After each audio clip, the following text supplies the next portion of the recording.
함께 하나님의 말씀 봅니다. 역대상 17장 1절에서 15절까지의 말씀입니다. 우리 서로를 향해서 예수님 때문에 행복하십시오라고 인사하겠습니다. 예수님 때문에 행복하십시오. 예수님으로 말미암아 행복하시기를 바라겠습니다. 아멘. 다윗은 하나님의 언약궤가 장막 또는 성막, 가죽으로 된 텐트와 같은 곳에 여전히 머물러 있는 것, 그것이 마음에 항상 걸렸던 사람입니다. 그래서 마음에 품고 있던 그 뜻을 이제 이루려고 성전을 지으려고 나단에게 가서 말을 하게 되는 거죠. 그런데 하나님께서 허락지 않으셨습니다. 이유는 간단했어요. 필요 없다는 거죠. 언제나처럼 장막에서 장막으로, 성막에서 성막으로 거할 때 내가 언제 너희에게 그런 것을 지어달라고 말한 적이 있느냐. 하나님의 마음에는 자기가 머물 곳 필요 없습니다. 창조하신 창조주 하나님, 그분에는 시간과 공간에 머물러 계시는 분이 아니기 때문인 거죠. 언제나 절대적 자유함 가운데 어디든 머물고 거주할 수 있는 분이 우리 하나님이시다는 것입니다. 그 대신에 하나님은 다윗에게 자신의 뜻을 전하십니다. 내가 너의 왕위와 너의 집을 세울 것을 말씀을 하시죠.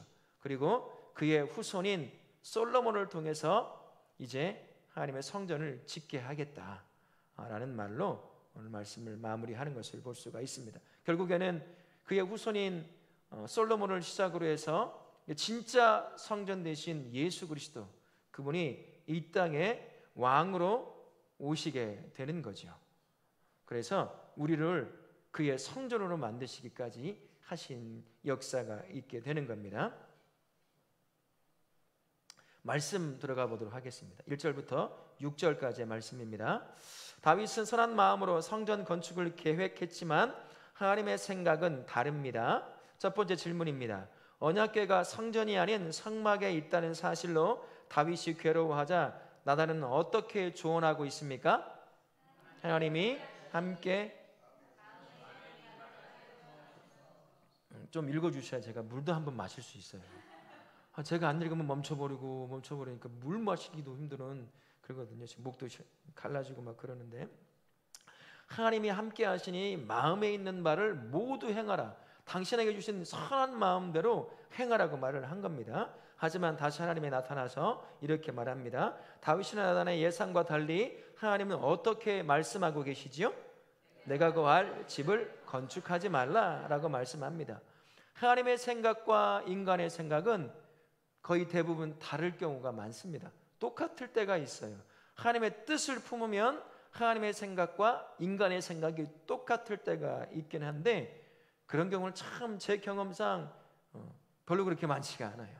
일단은 내 욕심이 앞서기 때문에 하나님의 뜻이 아니라 내 생각일 경우가 많습니다. 아무리 좋은 거라고 하더라도 그럴 때가 많다라는 거죠. 그러다 보니까 우리는 당연히 내가 갖고 있는 선하다고 생각하는 그 생각과 뜻이 하나님이 받으실 만한 것인지 물어봐야 돼요. 여쭤봐야 한다라는 것입니다. 그렇지 않으면 자기 생각에 매몰되어서 하나님의 뜻을 발견하지 못하게 됩니다. 하나님께 여쭤보는 삶 자체가 무엇이냐면 하나님을 하나님으로 인정하는 삶입니다. 내가 누군가에게 내 인생의 중요한 결정을 할 때 누군가에게 물어본다고 한다면 그 사람은 나에게 어떤 사람입니까? 굉장히 중요한 사람이라고 할 수가 있는 거죠. 그 사람을 내 인생에서 중요한 존재로 인정한다는 것과 같은 거거든요. 그렇다면 성도가 하나님을 인정하는 방법 중에 하나가 하나님께 여쭤보는 거예요. 내가 다 알고 있는 것 같아 보이고 어제까지 살아온 경험이 있어서 지식도 경험도 쌓여 있지만, 그럼에도 내 인생의 내 주인이 내가 아니니까 하나님께 물어보는 거죠. 여쭤봐야 한다라는 것입니다. 이사야 55장 8절과 9절에 이런 말씀이 있습니다. 같이 한번 읽어보겠습니다. 이는 내 생각이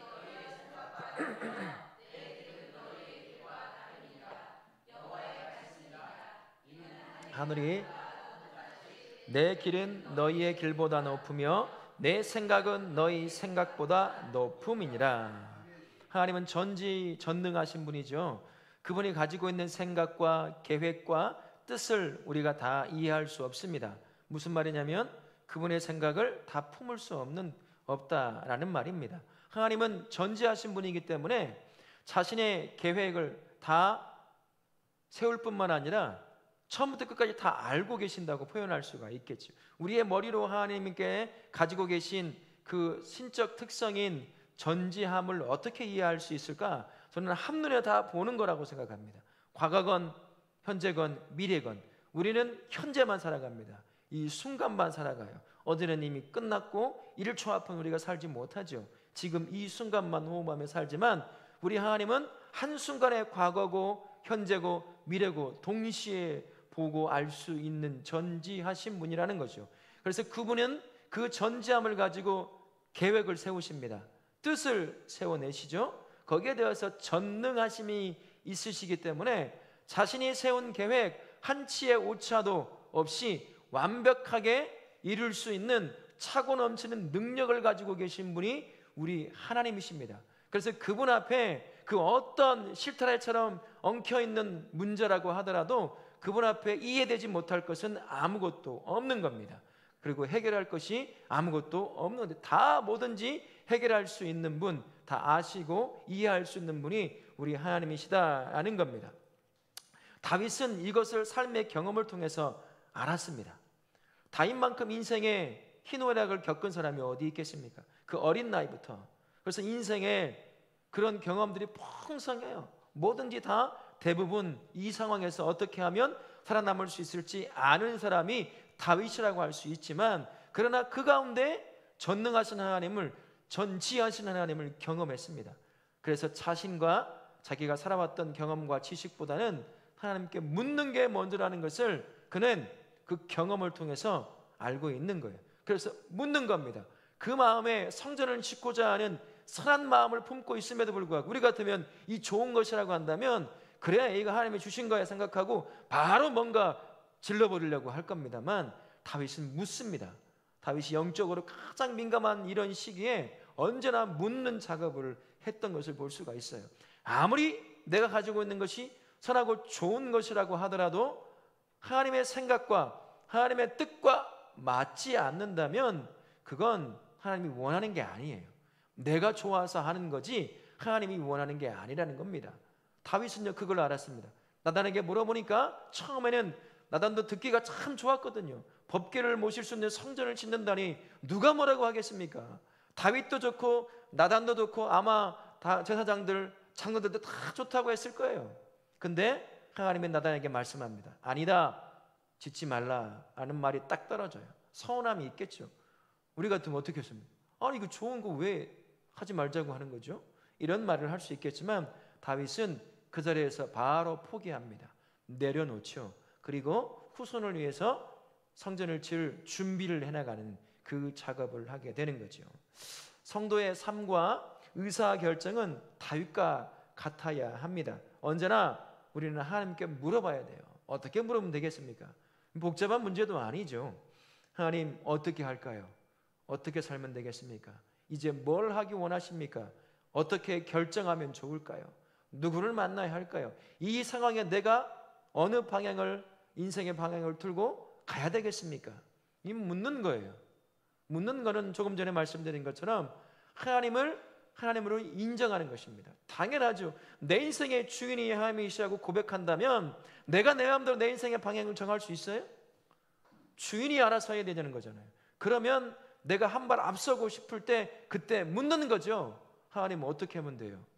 내 마음은 이 마음인데 이게 하나님이 원하는 마음인가요? 아니라고 한다면 알게 해주세요. 깨닫게 해주세요. 사람을 만나게 해서라도 내가 옳다고 생각하는 것을 고집하려고 하는 것을 내려놓아야 한다면 그렇게라도 깨닫게 하셔서 내려놓게 도와주십시오 라고 묻는 겁니다. 다윗은 그 일을 했어요. 평생.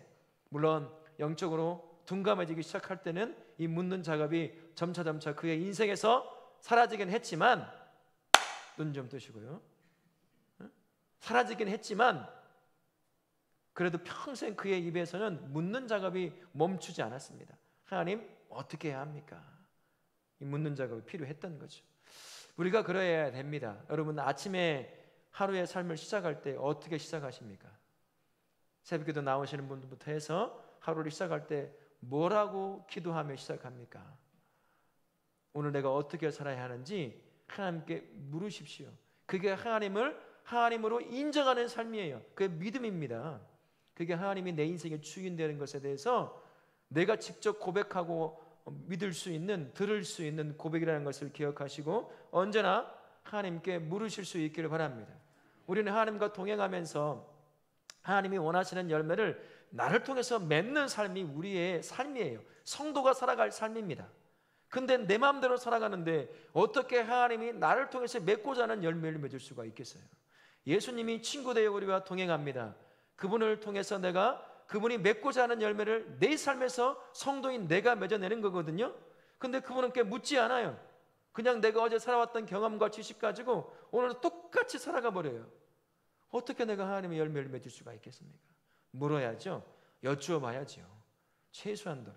그렇게 될 때 우리 하나님은 그 묻는 작업을 통해서 자신이 인생의 주인이라는 것을 고백하는 성도의 삶에 은혜를 내려주시는 거죠. 열매 맺게 해주시는 것입니다. 그러니 여러분 평생 동안 매일같이 하루에 시작하는 그 시간에 하나님께 물으실 수 있길 바랍니다. 묻는 거 어렵지도 않잖아요. 어떻게 살아야 할까요? 오늘 하루 이런저런 사람을 만나고 이런 환경에 놓이고 이런 것을 해결해야 되는데 어떻게 하면 하나님께 영광이 될 수 있을까요? 하나님 도와주세요 라고 그렇게 묻고 도움을 청하시는 지혜로운 우리 성도님들 되실 수 있기를 바랍니다. 아멘. 7절부터 15절 말씀 보겠습니다. 다윗이 하나님을 위해서가 아니라 하나님이 다윗을 위해 집을 지어 주십니다. 첫 번째 질문이죠. 하나님을 위해 성전을 건축하려는 다윗에게 도리어 하나님이 무엇을 약속하고 계시죠? 이스라엘의 주권자로 삼고 너를 해치지 못하게 하며 너를 위해 한 왕조를 세우리라. 성전을 지어주겠다고 하는 그 다윗의 마음을 뒤로하고 하나님의 마음은 어디에 있었냐면 다윗의 안위에 있었어요. 하나님은 집이 필요 없잖아요. 지금 내 집이 필요한 것이 아니라 너의 집이 필요한 것이고 너의 보이지는 않지만 영원한 왕국 너를 통해 세워질 그 왕국이 세워지는 것이 우선이다 라고 그렇게 말씀해 주고 있는 겁니다. 두 번째 질문, 하나님은 누구를 통해 하나님의 집을 건축하게 하십니까?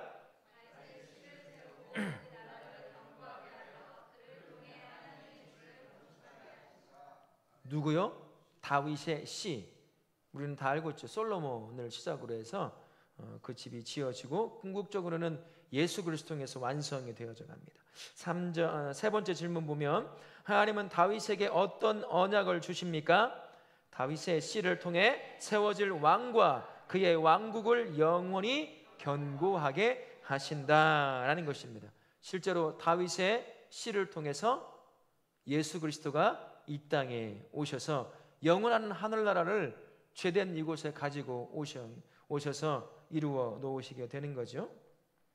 다윗이 하나님을 위해 집을 지으려고 했지만 도리어 하나님은 그의 집을 지어주겠다, 그의 왕국을 견고하게 세우겠다라고 말씀을 하십니다. 이게 무슨 말이겠습니까? 우리가 하나님을 향해서 얼마나 큰 열정을 가지고 나간다 하더라도 하나님이 우리를 향해 가지고 있는 그 열정은 따라갈 수가 없다는 거예요. 내가 하나님을 향해 드릴 수 있는 그 마음을 가지고 가는 것도 선하고 좋지만 그러나 먼저 하나님은 우리를 향해, 나를 향해 가장 좋은 것으로 언제나 주고 싶어 하시는 분이 우리 하나님이시다라는 것입니다. 스바냐 3장 17절에 이렇게 말씀하죠. 같이 한번 읽어보겠습니다. 스바냐 3장 17절 말씀 읽습니다. 너의 하나님 여호와가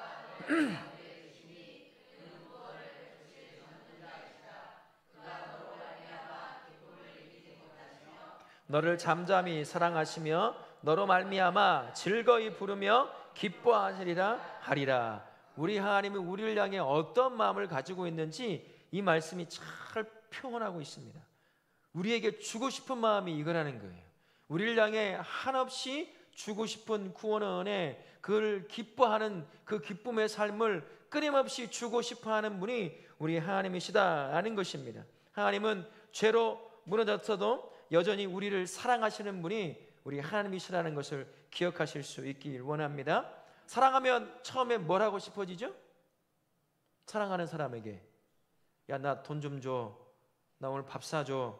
사랑하면 그렇게 다니나요? 주고 싶어지죠. 여긴 다 그렇게 뺏어 먹으신 분 같아. 사랑하는 사람에 봐가지고 밥 사줘, 보석 사줘 그러셨나 봐요. 사랑하는 사람이 생기면 그냥 주고 싶어요. 좋은 것 보면 야 이거 누구 주면 정말 좋겠다. 지나가다가 눈만 어딘가 뭔가 바라보면 야 저거 가고 싶어 하는 것 같은데 내가 아르바이트라도 해서 모아가지고 사줘야 되겠다. 이런 마음이 드는 게 사랑하는 사람이 사랑받는 사람에게 하고자 하는 행위인 거죠. 우리 하나님 우리를 그렇게 사랑하십니다. 나를 사랑하니까 내가 하나님을 사랑하는 것보다 비교할 수 없는 사랑으로 나를 사랑하시니까 언제나 가장 기뻐할 것들로 주고 싶어 하시는 거예요. 내가 필요한 것 내가 잘 안다고 생각하지만 누가 더 잘할까요? 우리 하나님이 더 잘하십니다. 나는 내가 필요하다고 생각하는 것 그게 나를 죽일 것인지도 모르면서 그것 가지면 되겠지라고 생각하며 달라고 외치지만 우리 하나님은 주면 살 것들을 주시는 거예요. 주면 다시 일어날 것들을 주십니다. 나는 이거 가지면 일어날 것 같고 살아날 것 같은데 결국엔 또다시 나를 죽이는 것 달라고 얘기할지 모르지만 우리 하나님은 그렇지 않다는 겁니다. 얼마나 사랑하시는지 주시면 그것 받으면 살아나는 거예요. 그것 받으면 다시 회복되는 거죠. 그것 받으면 넘어졌던 삶이 다시 일어 세워지게 되는 겁니다. 그게 하나님이 우리를 사랑하시고 우리에게 주고 싶어 하는 거예요. 다윗에게 지금 그 마음을 표현한 겁니다. 네가 나를 향해서 그 사랑하는 마음으로 내가 있을 성전을 짓는다는 것 알겠지만 지금 나는 네가 알다시피 나는 그런 게 필요 없는 거다. 지금 내가 너에게 주고 싶은 게 있어. 너를 세우는 것이고 너의 왕국을 세우고 너는 지금 모르지만 결국 나의 독생자 예수를 통해서 이 땅에 하나님의 나라를 세우는 것 그것이 내가 너에게 주고 싶은 거야 라고 말씀하시는 분이 바로 하나님이십니다. 지금 우리에게도 똑같이 말씀하셔요. 똑같이 너에게 주고 싶어 한다는 거죠. 우리는 열심히 막 봉사해요. 주일 예배도 안 빠지고 수요일도 기도도 새벽기도 성경기도 열심히 막 해요. 그러면 우리 하나님이 이런 생각을 하죠. 마음속에 하나님 내가 이렇게 열심히 하고 뭘 하고 했는데 하나님 나에게 이런 기도의 응답은 주셔야 되지 않겠습니까? 이런 생각을 가질 수도 있겠죠. 그러나 엄밀히 생각해 보십시오. 하나님이 날 사랑하셔서 나에게 주신다면 생명도 주시고 건강도 주시고 남편도 아내도 주시고 자식도 주시고 물질도 주시고 공기도 주시고 해도 주시고 물도 주시고 이 땅의 것을 다 주시지 않는다면 내가 하나님 앞에 드릴 게 뭐가 있을까요? 나는 존재하지 않는데요. 결국엔 우리가 하나님 앞에 드릴 게 별로 없어요. 그런 여러분 물론 칭찬받아 마땅하죠. 열심히 섬기고 기도도 하고 예배도 잘 드리고 칭찬받아 마땅하죠. 근데 그것 가지고 마치 딜을 하듯이 내가 이렇게 했으니까 이번엔 복권에 당첨하게 해주셔야 돼요. 이번엔 저 아파트 청약에 당첨되게 해주셔야 됩니다. 우리 아들 딸 좋은 대학 가야 됩니다. 좋은 직장에 가야 됩니다. 좋은 여자 만나 남자 만나 결혼 잘하게 해주셔야 돼요. 나 이렇게 정말 잘생겼습니다. 그게 아니라는 거예요. 하나님이 우리를 주시는 게 중요합니다. 우리가 주는 것 드리는 것 같지만 사실은 주신 걸 조금 떼어 돌려드리는 것뿐이에요. 그러니 우리는 평생 잘난 척 할 사람이 아니라 평생 뭐 할 사람일까요? 겸손하게 감사가 고백되는 삶을 살 수밖에 없는 존재입니다. 매일같이 받아 누리고 있으니까 말이죠. 매일같이 그 은혜를 폭포수와 같이 쏟아지는 그 은혜를 누리고 있기에 우리가 그나마 이 작은 것 조금 떼어서 드릴 수 있는 것 그것도 바라보니까 하나님이 주신 것. 우리 아이들이 그러잖아요. 용돈을 주면 모아가지고 아빠 생일 엄마 생일이라고 해가지고 아빠한테 용돈을 줘요. 그 안에 두 가지 종류가 들어가 있습니다. 문상 5,000원짜리 하나가 딱 들어가 있고 또 돈 용돈 좀 모아가지고 모았는데 별로 안 돼. 1,000원짜리 5장 5,000원짜리 1장 이렇게 봉투에 넣어가지고 생신 축하한다고 줘요. 제가 이것 가지고 이게 뭐냐고 던졌을까요? 굉장히 기분 좋아요. 제가 준 거예요.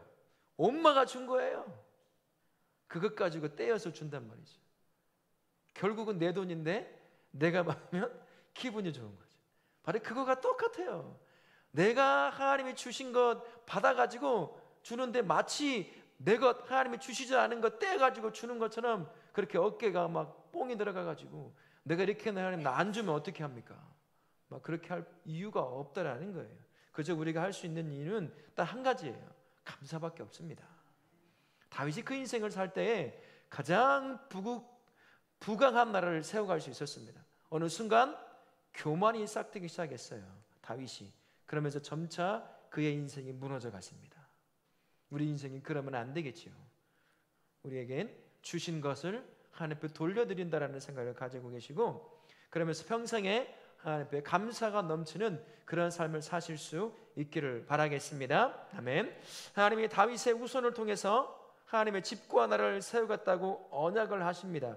결국엔 다윗은 보지 못했죠. 그러나 그의 입에서 고백되는 노래를 통해서 예수 그리스도를 고백했습니다. 다윗은 몰랐어요, 그 당시까지는. 그러나 후세대가 보니까 그의 입을 통해서 노래한 고백들이 예수 그리스도를 예언하는 노래였다는 것을 알게 됩니다. 다윗은 몰랐지만 말이죠. 그를 통해 후손인 예수 그리스도가 나와 이 땅에 하나님 나라를 세워가게 됩니다. 결국엔 예수님을 통해 모든 그를 믿는 자들이 다 하나님의 성전이 되어버리고 말았습니다. 이제 하나님이 어디에 거하게 되죠? 내 안에 거하십니다. 성령님을 통해서 삼위 하나님이 동시에 나와 동행하시게 되는 거죠. 나를 성전 삼아 함께해 주시는 거예요. 동행해 주시는 겁니다. 교회는 성전된 성도들이 모여있는 성전 공동체예요. 옆에 사람 한번 보세요. 이분이 성전이에요. 그러니 함부로 대할 수 있어요? 그 안에 하나님이 계시는데요. 소중한 존재, 그런 사람들이 함께 모여 이룬 게 교회 공동체라고 하는 것입니다. 그러니 우리가 하나님이 모신 그 성전일 뿐만 아니라 성전 공동체로서 존재할 수 있어야 하는 겁니다. 베드로전서 2장 5절에 이렇게 말씀하고 있어요. 같이 한번 읽어보겠습니다. 베드로전서 2장 5절 말씀입니다. 너희도 산돌같이 신령한 집으로 세워지고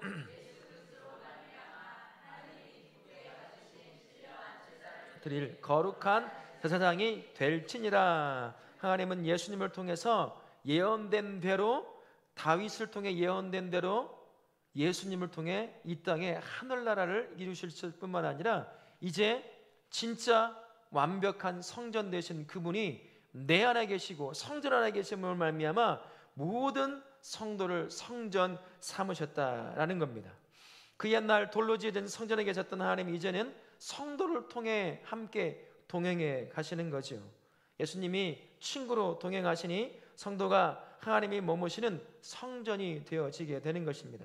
그래서 거룩한 하나님의 나라가 우리 안에서 세워지고 또 나를 통해서 내가 세워진 그곳에서 하나님의 성전이 세워진 이스라엘 땅처럼 나를 통해 하나님의 나라가 세워져 가야 된다라는 것입니다. 내가 세워진 그곳이 바로 어디예요? 가정이죠. 직장 아닙니까? 그리고 사업장이잖아요.